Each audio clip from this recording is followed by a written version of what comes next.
I love the horse course because it works. It works with children in prison, it works with children in the community.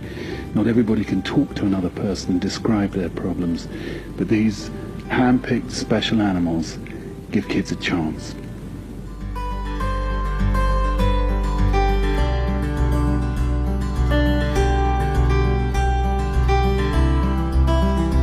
Action. When you buy one of Kris's books, you're not just getting a great read, but you're also helping hundreds of people to access our service at the Horse Course, which is a last resort for them when all else has failed. So we really thank you for your support.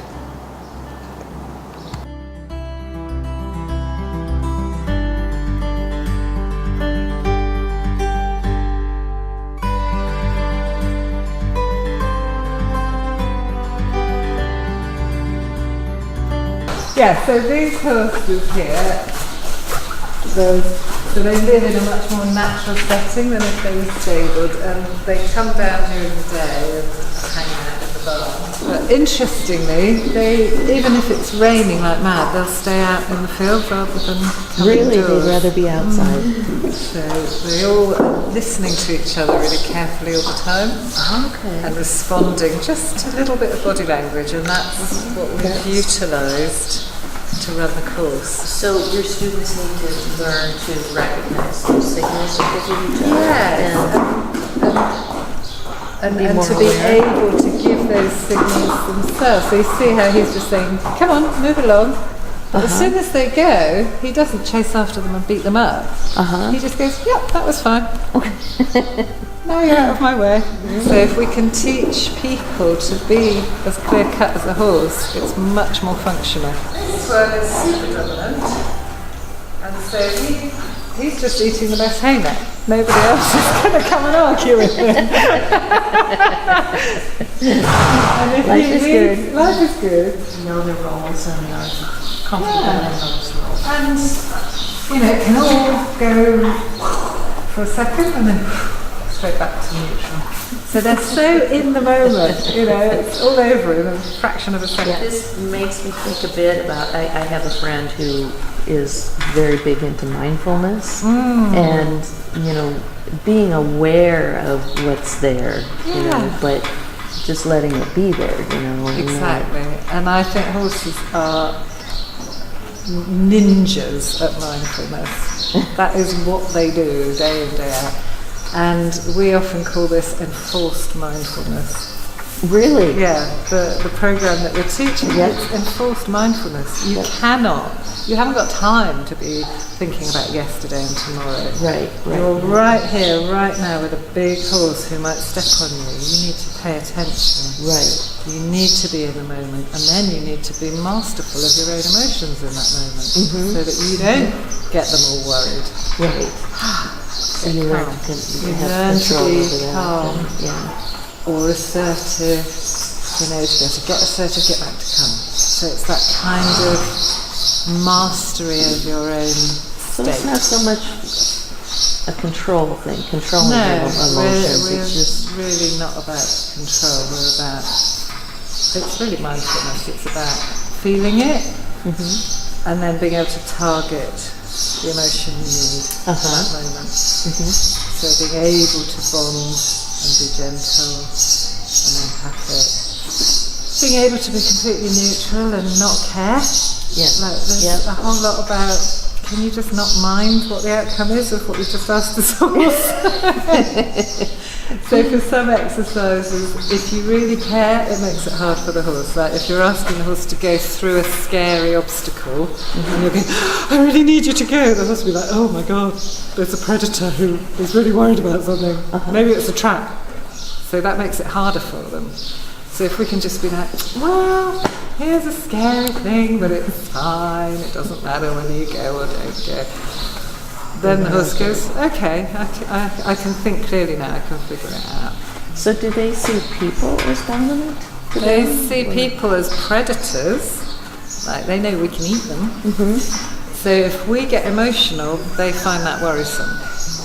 Okay. because if you think about, if you were in Africa and the prey animals were coming down to drink water, there might be lions lying there, relaxing, all soft because they've eaten already. If the prey animals never came to the waterhole, they would die. So they have to be really good at judging what's the predator thinking.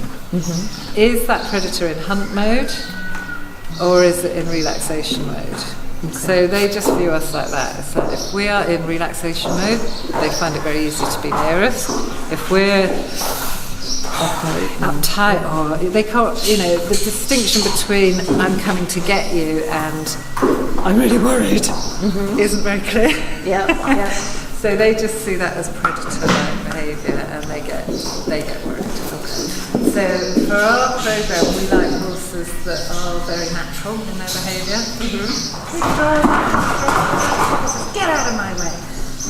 And then how long is it going to take them to feel relaxed again? Where do you get your horses? There's a hodgepodge of horses here. Some have come, some are mine, some belong to trustees of the charity, some belong to the instructors, some are on loan from Pirelli students Pickles and Pegasus are both loan horses. Okay. But now, all our new horses we're getting from a charity called World Horse Welfare. So they're all rescue horses. Okay. Will they all be from the UK? Yeah. So I started this as a project in a local prison, Portland Prison, which is a Young Offenders Institute, working with violent young men if nothing else was working. But at that point, the logistics were getting so difficult, and politically everything was changing, and the cuts in the prison service meant it was really, really difficult to deliver in prison. At the same time, we'd realised that what was causing that behaviour was mainly that 80% of those men, it was explosive, impulsive behaviour, not kind of calm, considered violence, which they call instrumental violence, but that sort of getting stressed out and then everything blowing up and making really bad decisions and ending up in prison. So we realised that what's at the heart of that is anxiety, and whether that shows itself as offending behaviour or whether it shows itself as not being able to leave your house, the answer is the same. You need to learn to manage your anxiety. So the Board of Trustees decided to come out of prison and to use our resources more strategically and get to people sooner. So we get to potential offenders sooner before they get to prison, or after people have come out of prison, or people who've got drug and alcohol problems, or kids who are, right early on at 8 years old, where they're already struggling in school, maybe with ADHD, and do you call it ASD in the States? Autism spectrum disorders? Yes, I haven't heard the acronym used. And ADHD is hyperactivity. Right. So we get a lot of young boys with that dual diagnosis, and that's what you see much later on. So if we can actually help them really young to self-regulate and feel confident to self-regulate, they don't need to go there. So that was the decision, and we now have 4 hubs in the UK. So here in Dorset's the main one, and then London, Wiltshire, Gloucester, and there's a new one opening in Surrey. Well, what I feel really wonderful about with contributing to what you're doing is that especially those 8-year-olds who are struggling, and then you change their lives and you change generations in doing that. And I think that's really and everyone around them. And the other thing, so we're actually managing to get some commissioning from statutory bodies, so governmental bodies. Only about 20% of our income comes from that, so we're still really dependent on donors. But so what we're being paid to do by our local authority is to work with troubled families and work with parent and child both at once, and that is fantastic, because as you say, you stop it in that generation. And because you have families that for generations they're all going to prison, Right. or they're all workless. Yes. To break that cycle. Yeah, break the cycle. Let them have a nice life. Yeah. What's not to like about that? So we keep the girl horses this end, and the boy horses that end. Well, hello. This is Merlin. Hi, Merlin. This is Shadow. Where are you got coming to? You guys are love. Yes. So he's purebred, and this one is half English thoroughbred and half Arabian. So we're going to, first of all, see if we can, rather than us go catch the horse, see if we can get him to come and catch us. Okay. So just walk with me. Come. Back up.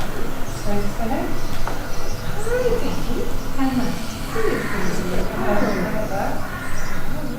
First of all, relax. Better.